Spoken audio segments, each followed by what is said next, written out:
The last time I saw Clara, the lighting was terrible. It was a fluorescent, buzzing white that made her look tired, and the small office waiting room looked sterile. It was Tuesday, 3 weeks before the incident, but I didn't know that then.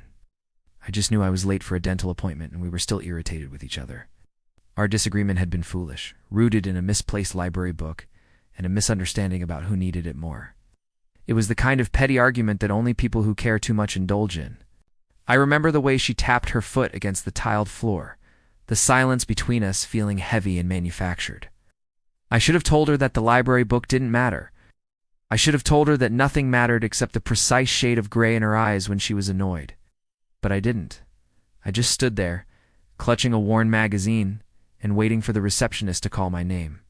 Clara and I had always communicated in glances, in the subtle placement of elbows near each other at crowded tables, and in the comfortable quiet that settled after everyone else had left.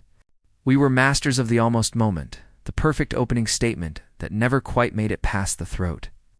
We had known each other since college. Two introverts, drawn together by the mutual understanding that silence was sometimes the loudest form of companionship. Our entire history was a series of doors held open, only for both of us to hesitate on the threshold. There was the night on the pier, the sea, air sharp and cold, when she rested her head on my shoulder for exactly 17 seconds. I could have turned my head just slightly and asked the question that had been building between us for years. Instead, I pointed out a distant freighter and spoke about global shipping routes, a fascinating, devastatingly safe topic. Clara lifted her head, and the moment brittle as spun glass, fractured, and was gone forever. She never mentioned the freighter again, but sometimes I still see the ghost of that 17 seconds resting on my collarbone. The regret isn't about what we did, but the vast, terrifying landscape of what we perpetually avoided. Back in the waiting room, I glanced at her. Her hair was pulled back too tightly, revealing a faint, healing scar just above her left eyebrow. I knew the story of that scar. A fall from a swing set when she was 6. She told me that story on a rainy afternoon, the only time she ever cried in front of me. I wanted to tell her that I loved that scar, that it was a small piece of history I was privileged to know. But I felt the library book disagreement, that insignificant friction, still separating us like a sheet of ice. My name was called, stood up adjusting my jacket unnecessarily. Clara looked up, and for the first time that day, her eyes met mine without annoyance, only a faint, questioning sadness. This was the moment, the final buzzer. The last chance to collapse the distance we had meticulously built. "I'll see you later," then I said. The phrase, a hollow echo of the 1,000 better things I should have chosen. It was casual, dismissive, and utterly untrue. A meaningless platitude tossed into the void. Clara nodded once, a quick, almost imperceptible movement. Later, Elias. And then I walked away, toward the sound of the drill and the smell of antiseptic, convinced I would see her again in 3 hours. 3 hours passed quickly. I drove home, the mundane details of the afternoon traffic, the dentist's dull advice filling my mind. I had planned to text her later that evening, apologize for the book, and maybe, just maybe, invite her for coffee. The text message sat in my drafts. "It's just a book, Clara. I'm sorry." I stared at the blinking cursor, wrestling with the weight of 5 simple words, unable to press send. The text was too small for the magnitude of what I actually needed to say. It was a footnote to a declaration. I put my phone down and decided to make dinner first, a temporary delay that felt like wisdom at the time. That's when the phone rang. It wasn't Clara, it was Mark, her older brother, his voice unnaturally tight. The words he spoke were clean and surgical, severing the present from the future in one swift strike. "Elias, there was an accident. The office building. It was fast. The office waiting room, the terrible fluorescent light, the tiled floor. The structural damage was immediate and devastating. My mind raced backward, searching for a sign, a premonition, anything to make the last exchange feel less arbitrary. There was only the tap of her foot and my hollow, careless promise, "I'll see you later." I never got to send the text. I never got to apologize for the book. I never got to ask the real question. I went to the site the next day, a gray, hollow landscape of debris and silence. The area where the waiting room had been was unrecognizable, crushed under the weight of concrete and steel. I stood there, not searching for a physical remnant, but trying to locate the exact space where her voice had last touched the air. Later, Elias. A quiet, simple farewell, rendered infinitely complex by its finality. The following weeks were a blur of condolences, flowers, and the terrible, echoing silence of her apartment. I kept waiting for her to walk in to tell me the whole thing was another one of our absurd, unnecessary arguments. I kept her spare key, a small, cold piece of brass that was now the only tangible proof of our unfulfilled future. I visited the library and found the missing book. It was an old collection of Ralca's poetry. I opened it, hoping for a hidden note, a final clue. A word scribbled in the margin meant only for me. The pages were clean, except for one line she had underlined years ago. I am too alone in the world, and not alone enough to make every moment holy. That was our story, distilled into a single sentence. Too close for comfort, too far for commitment. The pain of her absence wasn't the loss of a shared life that life hadn't fully begun. The pain was the loss of all the words that were now permanently trapped behind the barrier of my cowardice.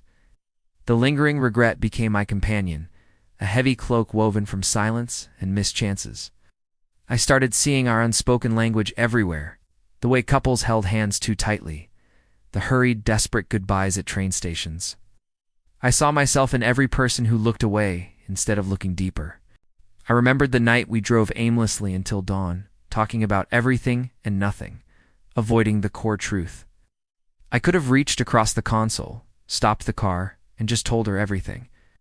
But I didn't. I was afraid of the change, afraid of the magnificent, terrifying yes that might have followed. Now, years later, I still carry the weight of that Tuesday afternoon. I remember the exact shade of gray in her eyes, the too-tight ponytail, the foot tapping against the tile. It was the epitome of the mundane, the perfect camouflage for a moment that turned out to be monumental. We spend our lives preparing for the grand finale, the sweeping confession, the dramatic exit. But life often ends in a mumbled phrase in a sterile waiting room. I learned that saying goodbye isn't about pronouncing the words. It's about making sure every interaction counts as a form of presence. A goodbye means acknowledging that every meeting is potentially the last, and therefore, every word must be true. My failure wasn't in loving her, but in my inability to express that love with the urgency it deserved. I wonder what she thought in that final moment. Did she remember the petty fight over Rilke? Or did she know, deep down, the true, desperate feeling hidden beneath my hurried "I'll see you later"? I hope she knew. I truly hope the silence we shared was eloquent enough to transcend the spoken word. But hope is a cold substitute for certainty. I often visit our old spots. The pier, the coffee shop with the worn leather seats, the spot on the bridge where we watched the snow fall. Every location is a reliquary, holding not memories of what happened, but ghosts of what could have happened. The heaviest burden of regret is the imagination of the alternative timeline. It's the timeline where I said, "Stop tapping your foot, Clara. I love you." And the book doesn't matter. The timeline where we missed the dentist appointment entirely, choosing truth over routine. That phantom timeline is the one that truly ended that Tuesday. I eventually moved away from the city. The ghost of her presence was too heavy to carry through the same streets. But regret is not confined by geography. It's a traveler that crosses continents easily. I found a new life, a new routine. But every meaningful conversation I have now is filtered through that last failed exchange. I force myself to be present, to be honest, to let the difficult words come out, clumsy as they might be. It is my penance, my quiet way of honoring the silence that cost me everything. I carried the basilisk ring felt heavy and strangely familiar in his hand. Lysander felt a chill. The game had suddenly involved Rome's deepest secrets. I still see the flash of surprise, followed by acceptance, that would have lit her eyes. I remember the small details, the way she twisted the gold ring on her thumb when she was nervous, the sound of her laugh, a quiet, almost musical explosion of joy. These details are the monuments built on the ruins of my own cowardice. The lesson is simple, yet devastatingly complex. Words are not just tools for communication, they are lifelines.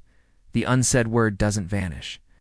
It settles deep within the speaker, hardening into stone. And stone is heavy. The silence that day was not comfortable. It was toxic. It was the deliberate refusal to choose. If you find yourself in a waiting room, across from the person who holds your heart, and you have a choice between the trivial and the essential, choose the essential. Because the last time you don't say goodbye, you risk losing more than just a person. You lose the memory of your own courage. Thank you for watching this story from Storycraft Studio. If you were moved by Elias's journey of lingering regret, please like this video, share this profound message, and subscribe to Storycraft Studio channel for more stories.